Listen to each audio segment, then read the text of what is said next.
તમારો પુષ્કળ આભાર માનું છું કે આ મારી ખુશીમાં તમે બધા સામેલ થયા છો. મારું એક સ્વપ્ન હતું જ્યારે હું પરમેશ્વરનું વચન વાંચતો હતો કે મનુષ્યનું આયુષ્ય પરમેશ્વરે 70 વર્ષ ઠરાવ્યું છે. તો આપણને એવું માલુમ પડે છે કે 70 વર્ષ એટલે પૂર્વ આયુષ્ય.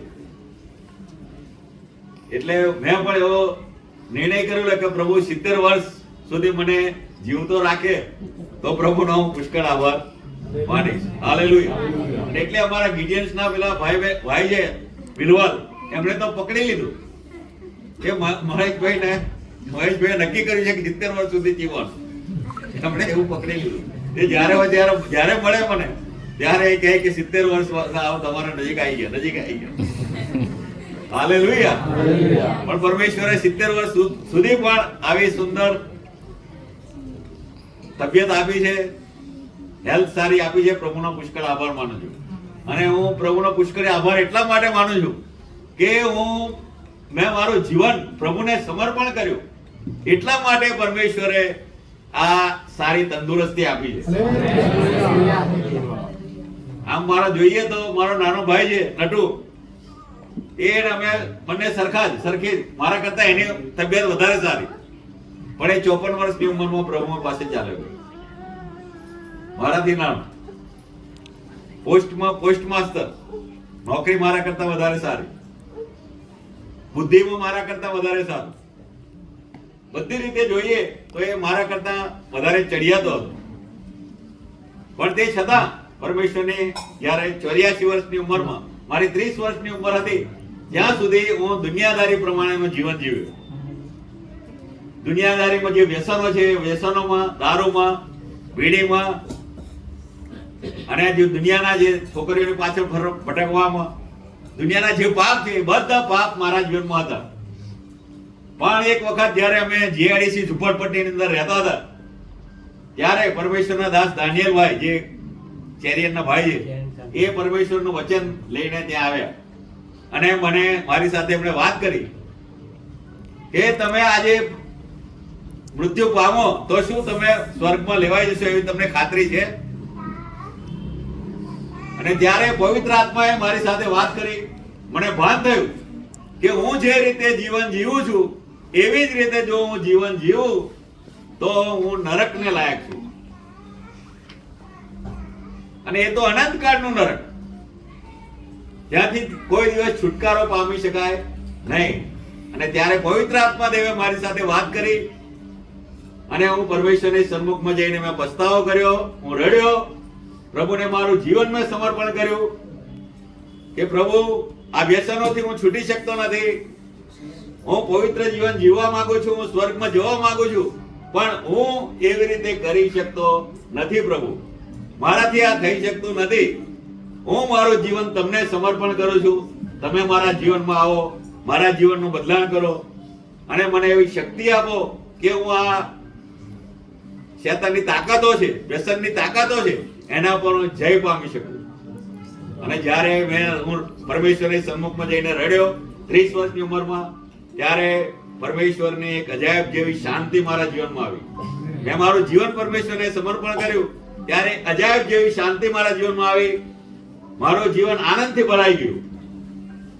અને 30 વર્ષની ઉંમરમાં સુધી અમે બંને જણ નોકરી કરતા હતા, અમે બંને જણ કમાતા હતા.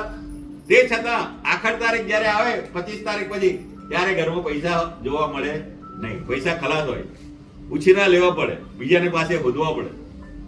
આવી પરિસ્થિતિ હતી. પણ જ્યારથી પરમેશ્વરને મેં મારું જીવન સમર્પણ કર્યું છે ત્યારથી મારા જીવનમાં કોઈ દિવસ આખર તારીખ આવી નથી. હાલેલુયા. હું એ પરમેશ્વરનો ગવાહ છું, એ પરમેશ્વરનો હું સાક્ષી છું.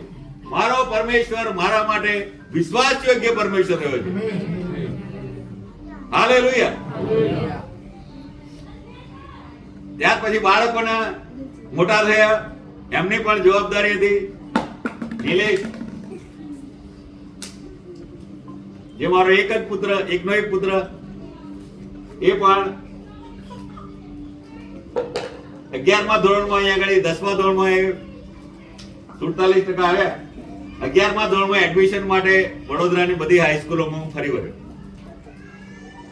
પણ કોઈ એડમિશન આપવા તૈયાર નહીં કે આ 47% વાળા લઈને અમે કરીએ છું. એટલે મારા પપ્પા ત્યાં ધેમી રહેતા હતા, એને બોરસદ, પછી મારો ભાઈ ત્યાં નોકરી કરતો હતો રાજુ, તે કહે છે એને ત્યાં બોરસદ મોકલી દે, એટલે ત્યાં એને બોરસદ મોકલ્યો. બધા લોકો ગામડામાંથી શહેરમાં ભણવા આવે, મારો છોકરો શહેરમાંથી ગામડામાં ગયો, પણ અમે પ્રભુની સ્તુતિ કરવામાં, પ્રભુનું ભજન કરવામાં, પ્રભુને બરાબર વિશ્વાસ યોગ્ય રહ્યા. ત્યારે એને 12મામાં સારા ટકા આવ્યા, કોલેજ કરી, અને ત્યાર પછી લોકોને નોકરી નથી લાગતી, પણ આ તો કોલેજ કરીને રિઝલ્ટ પણ નતું આવ્યું અને એને નોકરી લાગી ગઈ. હાલેલુયા. મારો પરમેશ્વર વિશ્વાસ છે કે પરમેશ્વર છે એનો ગવાહ છું. ત્યાર પછી એને 10 નોકરીઓ બદલી નાખી. લોકોને નોકરી મળતી નથી, એને 10 નોકરીઓ બદલી નાખી. હાલેલુયા. અને ત્યાર પછી કંપનીએ એને 3-4 વખત પરદેશ મોકલ્યો, પણ કંપનીના ખર્ચે. અહીંનો પગાર ચાલુ, ત્યાં લાખ રૂપિયા વધારે. હાલેલુયા. પરમેશ્વર એ વિશ્વાસ છે કે પરમેશ્વર છે એનો ગવાહ છું. હાલેલુયા. મારી દીકરીઓના લગ્નમાં પણ એવું કે આ છોકરીને તમે ક્યાં નાખી, એવું મારા સગાવાલા કહેતા હતા કે આટલી સુંદર ભણેલી શિક્ષક શિક્ષિકાની નોકરી અને એની છોકરીને તમે ક્યાં નાખી. હાલેલુયા. પણ પરમેશ્વર મારો વિશ્વાસ છે કે પરમેશ્વર છે એ પણ અત્યારે એને નોકરી પણ છોડાવી દીધી એવું, અને એ પ્રદેશમાં જોબ કરે. હાલેલુયા. હાલેલુયા. કે એને પણ નોકરી કરવાની જરૂર નહીં. પરમેશ્વર વિશ્વાસ છે કે પરમેશ્વર છે એનો ગવાહ છું, એનો સાક્ષી આપું છું. હાલેલુયા. અને 70 વર્ષ સુધી પરમેશ્વરે મને સંભાળ્યો. 2020માં એટેક આવ્યો, ત્યારે ઘણો તકલીફ મને પડી હતી, પણ જયારે 2025માં ફરી તકલીફ આવી અને મને દાખલ કર્યો, ત્યારે એ દવાખાનું મેં એન્જોય કર્યું. હાલેલુયા. લોકો દવાખાનામાં જાય એને તકલીફ થાય, પણ 3 દિવસમાં દવાખાનામાં રહ્યો, મેં દવાખાને એન્જોય કર્યું છે. હાલેલુયા. પરમેશ્વર મારી સાથે હતો, પરમેશ્વર મારી સાથે રહી છે અને એ મને આનંદથી ભરપૂર કરે છે. હાલેલુયા. ત્યાર પછી ઝુંપડપટ્ટીમાં રહેતો હતો, ત્યાંથી સરદનગરમાં 2 રૂમ રસોડાનું મકાન, અને ત્યાર પછી આ તમે જોઈ રહ્યા છો. હાલેલુયા. પરમેશ્વર એ વિશ્વાસ છે કે પરમેશ્વર છે એનો ગવાહ છું, એને હું સાક્ષી આપું છું.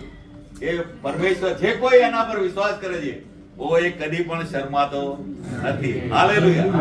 કદી પણ મારે આકર તારીખ આવતી નથી, પૈસાની કે કોઈ પણ બાબત નહીં. જે બાબત હું મનમાં વિચાર કરું એ પહેલા પરમેશ્વર મારી સમક્ષ એ હાજર કરી દે. હાલેલુયા. એટલો વિશ્વાસ છે કે પરમેશ્વર છે. આ દુનિયામાં પણ ભરપૂરીનું જીવન, અને આ દુનિયામાં આજે કદાચ મારું મૃત્યુ થાય કે પ્રભુ ઈસુનું આગમન વાદળો પર થાય તો એમની સાથે સ્વર્ગમાં હંમેશાનો માટે લેવાય એવી 100% ખાતરી, ગેરંટી. હાલેલુયા. 100% ગેરંટી. મારા પાપ પ્રભુએ ઈસુએ એના લોહીથી ધોઈ નાખ્યા છે, એની મને ખાતરી મળી છે, એની મને સાક્ષી, એની મને ગેરંટી મળી છે. હાલેલુયા. એટલા માટે હું એની સાક્ષી ગામે ગામ જઈને અને ઘણી જગ્યાએ જઈને હું પરમેશ્વરની આ સાક્ષી મારી આપું છું. હાલેલુયા. પરમેશ્વરે મને એટલો આશીર્વાદિત કર્યો છે. આ દુનિયામાં પણ ભરપૂરી, આ દુનિયામાં પણ શાંતિ, આનંદ, ખુશી, હરેક બાબતોની ભરપૂરી, અને આ દુનિયા પછી અનંતકાળના જીવનની આશા. હાલેલુયા. પરમેશ્વર વિશ્વાસ છે કે પરમેશ્વર છે. હું પણ તમને ઉત્તેજન આપવા માંગુ છું. વિશ્વાસમાં વધો, પરમેશ્વરની સન્મુખમાં વધો, પરમેશ્વરના કાર્ય કરવામાં વધો, એની ગવાહી આપવામાં વધો, પરમેશ્વરની ઈચ્છા પૂરી કરવામાં વધો. પરમેશ્વર કોઈ પણ રીતે એ તમને આશીર્વાદિત કરશે અને કરશે હંમેશાને માટે. એ પ્રભુ એ તમને આનંદિત રાખશે અને ભરપૂરી આપશે, એનો સાક્ષી આપું છું. હાલેલુયા. એનો ગવાહ પ્રભુ તમને બધાને આશીર્વાદ આપે.